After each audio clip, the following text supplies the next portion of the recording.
Hi, my name is Leong. I am the last speaker to conclude and understand what is our team's main point of supporting the ban of cloning.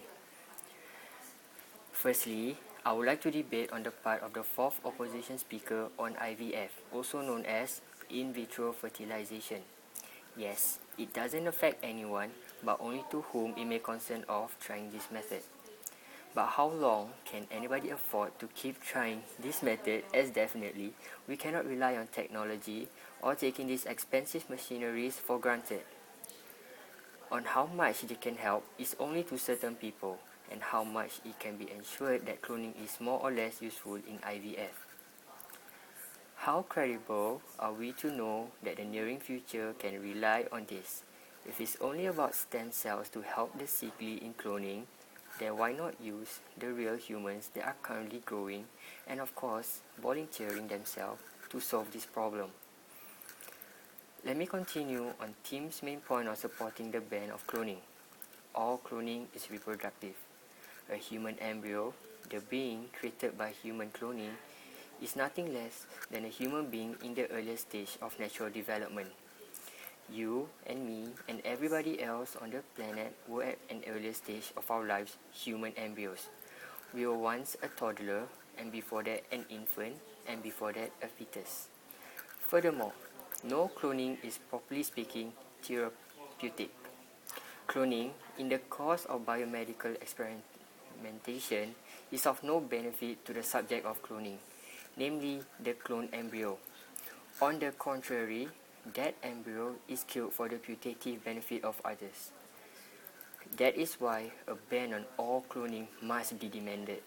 The only way we can prevent cloning to produce children is if we see it all banned. A mere prohibition of the implementation of cloned embryos will not hold up. There will be no effective way to prevent embryos created by cloning from being implemented in the prepared uterus of a willing woman. But what about the possible cures and therapies that might be derived from therapeutic cloning? Of course, this is a worthy end. The ethical problem is with the means they propose to use. It is not simply that supporters have grossly hyped the therapeutic value of cloning, although this itself is an ethical issue inasmuch as it is unfairly elevated the hopes of many people suffering from neurodegenerative diseases and other afflictions.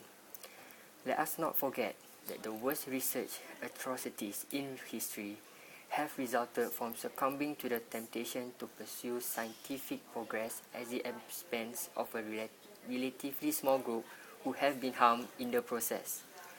Nor will considerations of sacrificing some for the sake of others suffice here.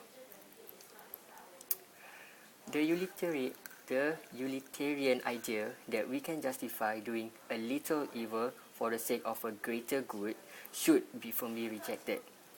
The norm that should have controlled our scientific ethics and our law is the principle of the inherent dignity of every human being, irrespective of their age, size, location, stage of development, or condition of dependency. Human beings, from the embryonic stage to adulthood, are always end in themselves and must never be treated as mere means to other people's ends.